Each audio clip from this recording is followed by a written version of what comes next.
Hello दोस्तों, स्वागत है आपका करियर एकेडमी के यूट्यूब चैनल पर। बच्चों, हम लोग यहाँ पे जो ओल्ड क्वेश्चन पेपर है उसका पार्ट 2 लेके आए हैं। जो यहाँ पे आज है टॉप 50 क्वेश्चंस हैं जो बहुत बार बहुत सारे एग्जाम्स में रिपीट होते हैं। तो इन क्वेश्चन को आज देखते हैं। तो वीडियो को शुरू करते हैं। उद्दत का विलोम शब्द है। तो उद्दत का विलोम शब्द क्या होता है? इसका बी ऑप्शन है, सौम्य। उद्दत का विलोम क्या है? सौम्य। क्वेश्चन नंबर 2, अनुपस्थिति में उपसर्ग है। अनुपस्थिति में कौन सा उपसर्ग है? यह है अन, ये उपसर्ग है इसका। तीसरा क्वेश्चन, सही कथन युग्म का चयन कीजिए।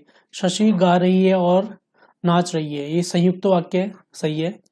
कठोर बनकर भी सहृदय बनो, ये सरल वाक्य है, ये भी ठीक है।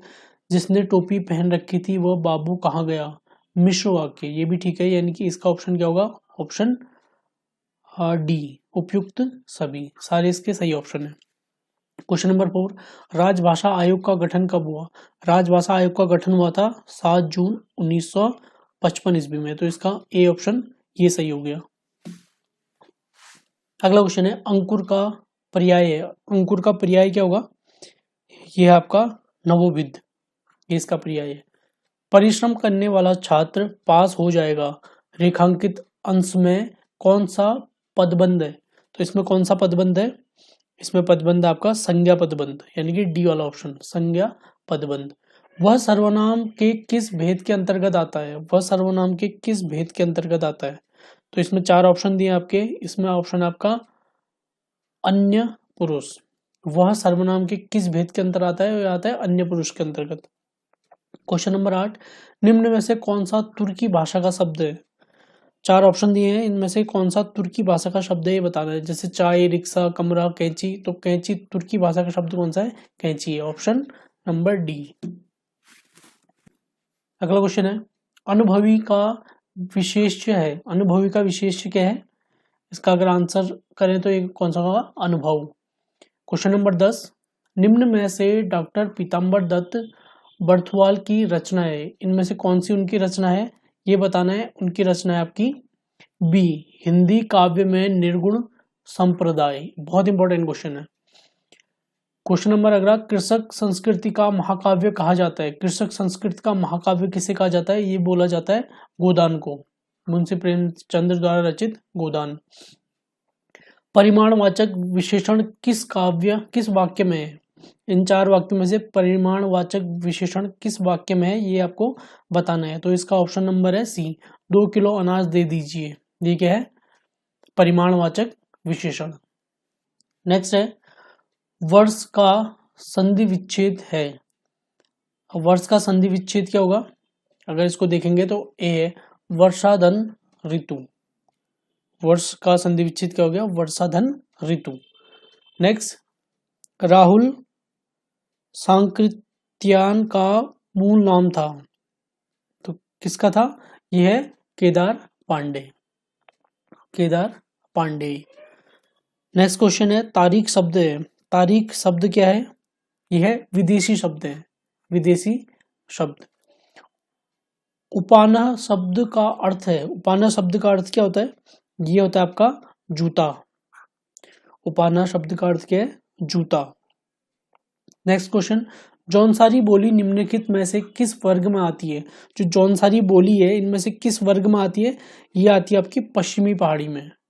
जौनसारी बोली किस में आती है? पश्चिमी पहाड़ी में आती है।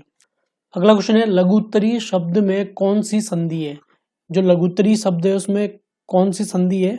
ये है आपकी दीर्घ संधि, ऑप्शन डी। निम्नलिखित में पुल्लिंग शब्द है।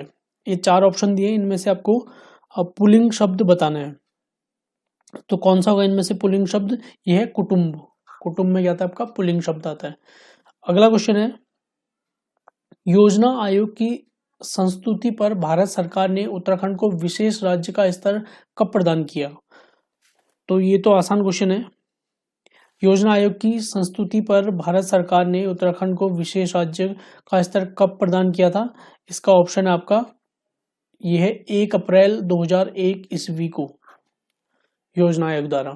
नेक्स्ट क्वेश्चन, नागरिकों के मूल कर्तव्य संविधान के किस भाग में वर्णित है? जो नागरिकों के मूल कर्तव्य हैं उस संविधान के किस भाग में वर्णित है? ये है भाग 4A में ये वाला ऑप्शन कौन सा हो गया? सी, भाग 4A।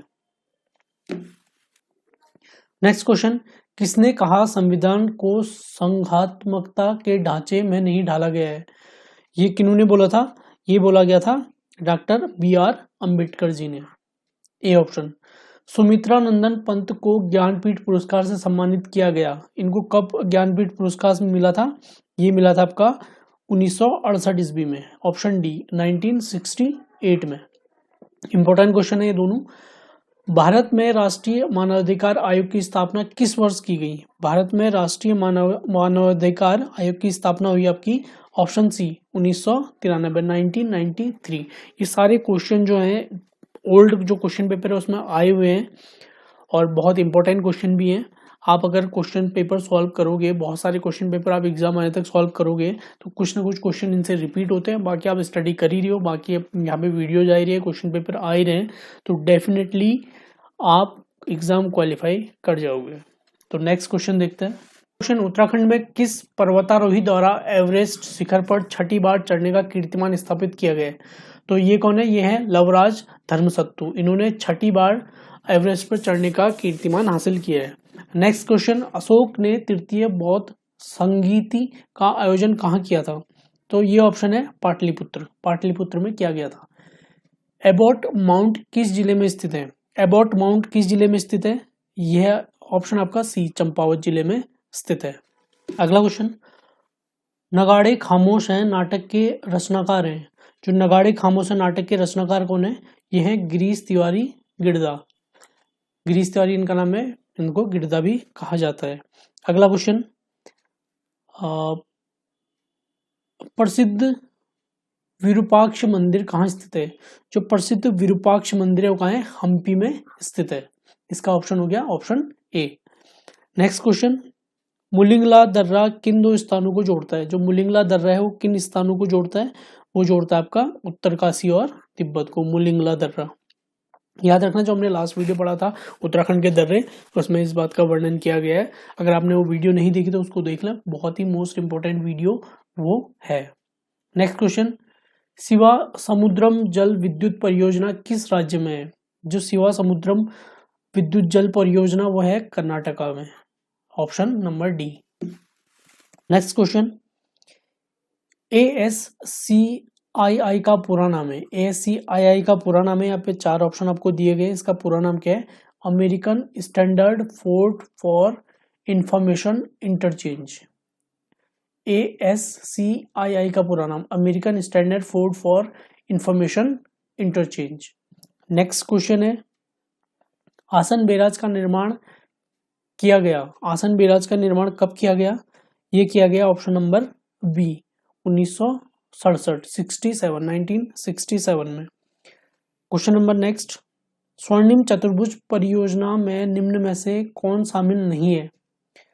इनमें से कौन शामिल नहीं? इसमें से हैदराबाद शामिल नहीं है। Option number D.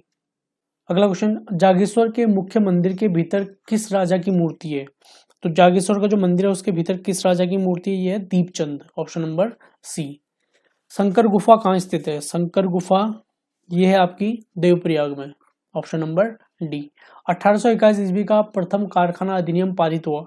जो 1821 का प्रथम कारखाना अधिनियम पारित हुआ किनके समय में हुआ था? ये हुआ है लॉर्ड रिपन के समय।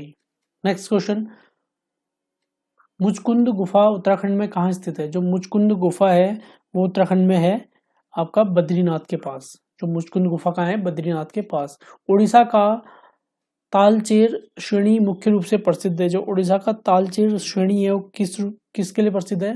कोयला भंडार के लिए प्रसिद्ध है। नेक्स्ट क्वेश्चन, अगला सवाल है आपका,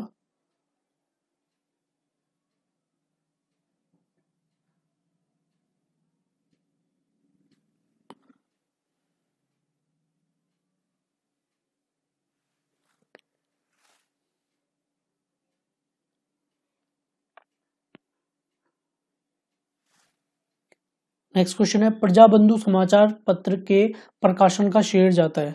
जो प्रजाबंधु समाचार पत्र का प्रकाशन का श्रेय किनको जाता है? इनका नाम है आपका जयदत्त वेला को। जयदत्त वेला। क्वेश्चन नंबर नेक्स्ट, किसी वस्तु का मूल्य निर्धारित होता है। किसी वस्तु का मूल्य निर्धारित किस पे होता है? ये होता है आपका मांग के द्वारा और पूर्ति के द्वारा, यानी कि ऑप्शन ए और बी दोनों सही है। अगला क्वेश्चन, टिहरी बांध परियोजना से बिजली उत्पादन प्रारंभ हुआ।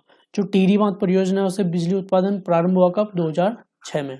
नेक्स्ट क्वेश्चन, अल्मोड़ा में डिबेटिंग क्लब की स्थापना कब की गई?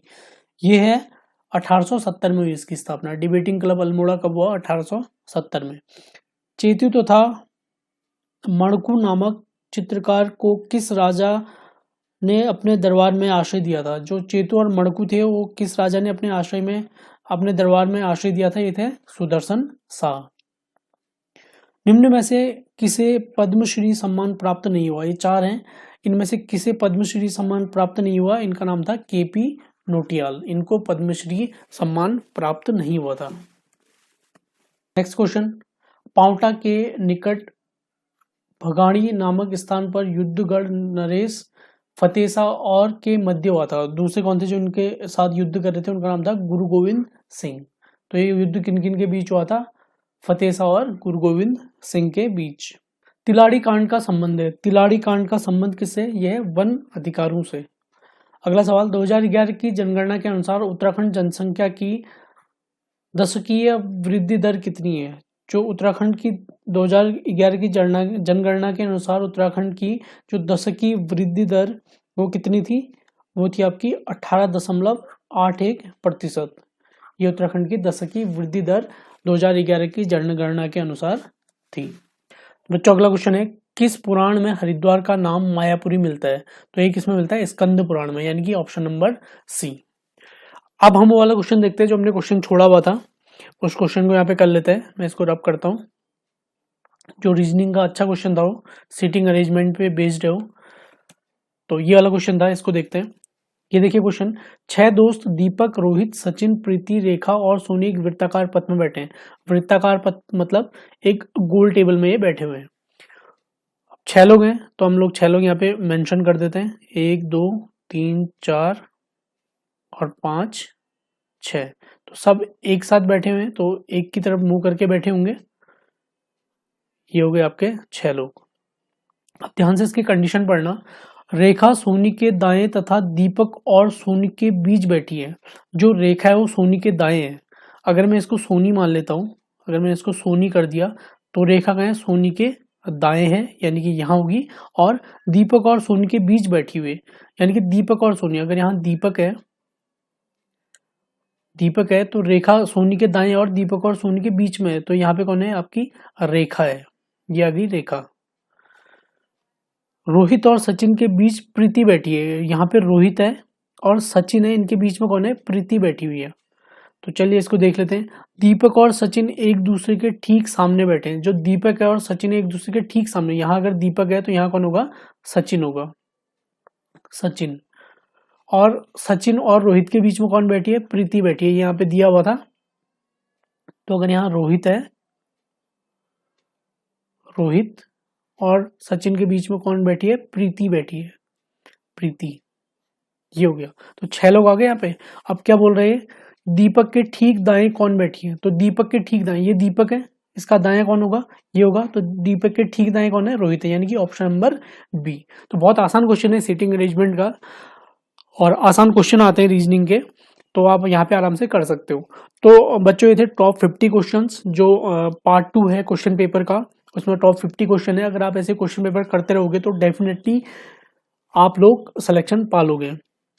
तो इस वीडियो में इतना ही, मिलते हैं नेक्स्ट वीडियो में। तब तक के लिए thank you so much, have a nice day, take care.